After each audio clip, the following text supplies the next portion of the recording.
What's up, guys, and welcome back to my channel. My name is Brandon Smith, and just a second. Honestly, Brandon, you're better than this. You gotta make the bed before you start the video. Sorry about that. The day is Friday, December 10th, 1999. The film Toy Story 2 is #1 at the box office.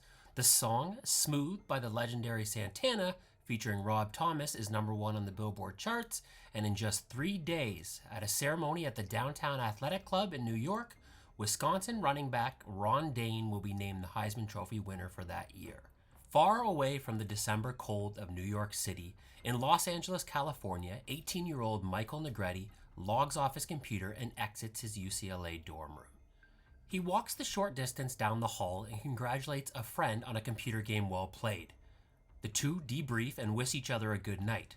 The friend watches Michael walk the hallway back to his room, losing sight of him as he turns the corner of the brick residence corridor. This is the last time anyone will see Michael Negrete. This day in mystery.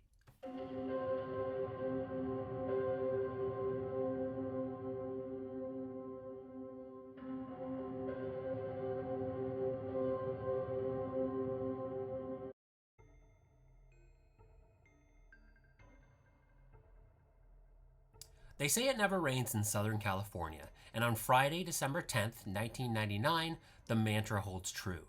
Bright and sunny, the weather in Los Angeles is ideal, with a daytime high of 17 degrees Celsius. Michael Negrete is a popular freshman at the University of California, Los Angeles. He is there on a music scholarship and is an extremely talented musician. Michael plays the steel drum and trumpet in the Caribbean-inspired band Island Fever. His bandmates describe him as always smiling and having a loud, sudden laugh.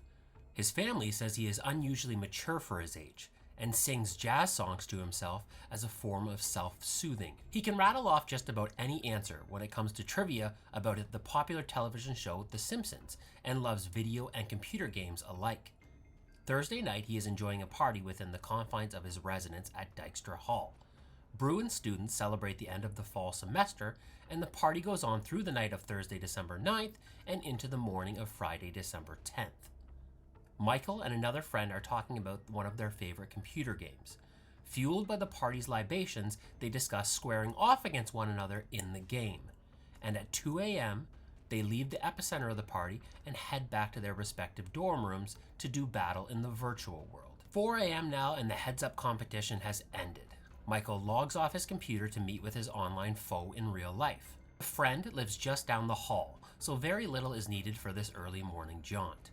He leaves behind his wallet and shoes. Clad in a blue plaid shirt, khaki shorts, and white socks, the UCLA student leaves his room and walks the short route down the hall. He knocks on the door of his friend. The friend is also logged off and greets Michael at the door. The two discuss the online contest, and at 4:15 a.m., they bid each other adieu. Michael departs and heads back to his room. He turns the corner and departs from his friend's vision. He is gone.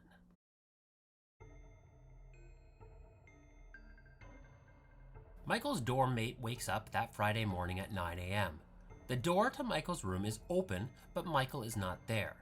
Nothing seems out of the ordinary, and the room is well maintained, so the roommate goes about his day. Michael's family spends the whole of Friday and Saturday trying to get a hold of their son.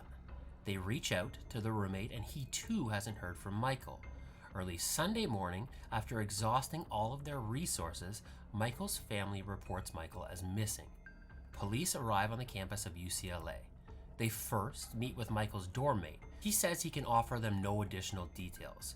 And while not at the Dykstra Hall party that night, Michael, in his opinion, had been his usual self leading up to December 10th.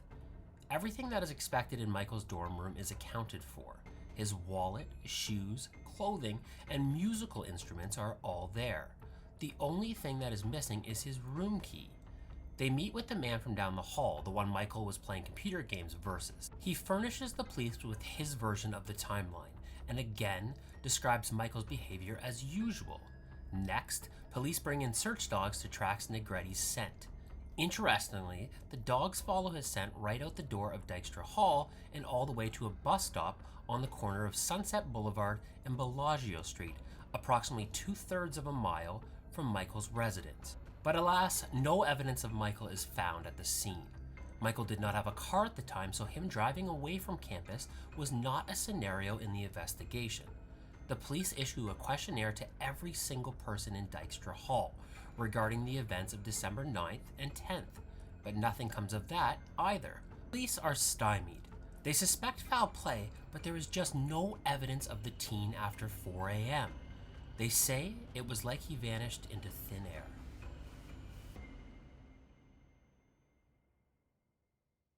In the year 2000, police released a sketch of a man who was seen in Dykstra Hall between 4:35 a.m.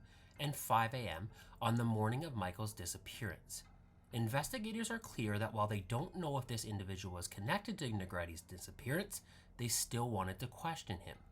The man was described as approximately 35 years old, between 5'7" and 5'8", with a heavy build and clean shaven. He was wearing a shiny gray jacket with a turquoise-colored design. The individual was never identified. On February 7, 2002, during the John and Ken Show, a radio call-in program, a man named Damon Van Dam was giving an interview regarding the disappearance of his daughter Danielle. In a completely unprovoked moment, he told the radio host that he was in South Florida when Adam Walsh was kidnapped. Adam, the son of America's Most Wanted host John Walsh, was abducted from a Sears in July 1981. Again, completely without prompting, Van Dam said that he was in Los Angeles when Michael Negrete disappeared, and went on to tell the host that he was a good friend of Michael's father Miguel and, quote, worked with the two when it happened. Damon Van Dam was 30 years old at the time of Michael Negrete's disappearance. Online sleuths also noted the eerie resemblance between Van Dam and the composite sketch.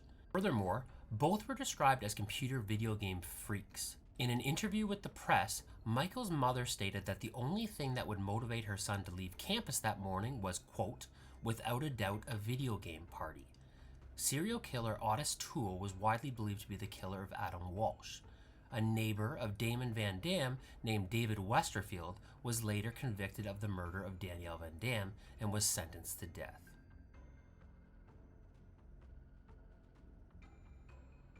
In 2013, Michael Negrete's brother Steve stated that prior to his disappearance, Michael had started taking drugs and attending raves. These drugs included ecstasy and marijuana. On the night of December 9th, partygoers confirmed the presence of alcohol, and it is also known that Michael imbibed in some amount of alcohol that night. But was there more? Michael had been playing computer video games until at least 4 a.m., and many speculate that a chemical stimulant may have powered this marathon session. Was Michael lured off campus with drugs? Or did he seek them out on his own? Michael's brother speculates that on the morning December 10th, while under the influence of drugs, Michael left the building and was subsequently abducted.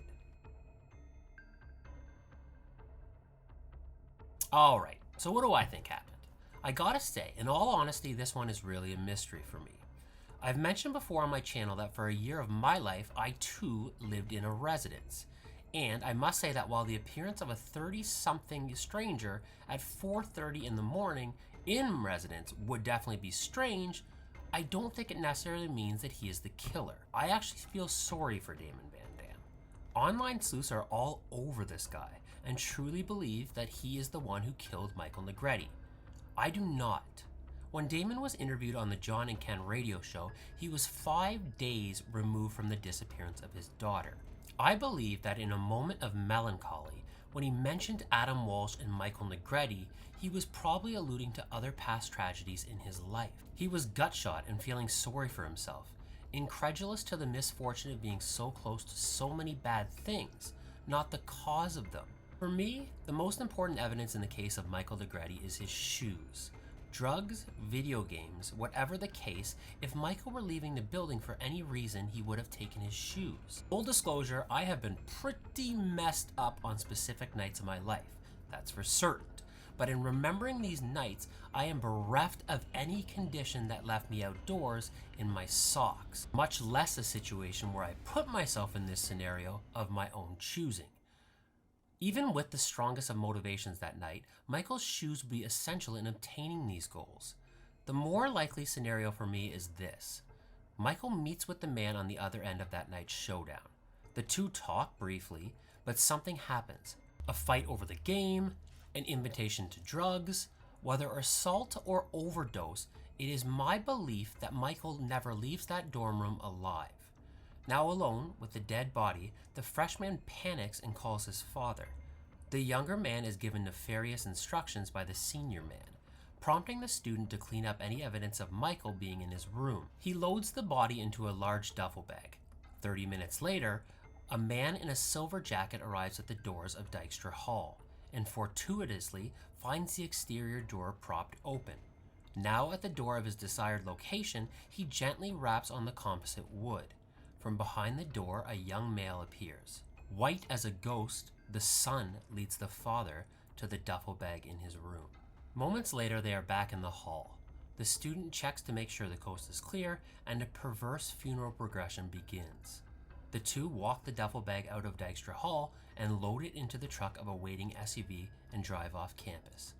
In a wooded area on the outskirts of LA, the duo dig a hole and alleviate themselves of the body of Michael Negrete. Father drives his son back to Dykstra Hall. The sun is coming up on the horizon. They get their stories to align, and as the SUV enters through the gates of the California school, the two agree to never again discuss the events of December 10th, 1999.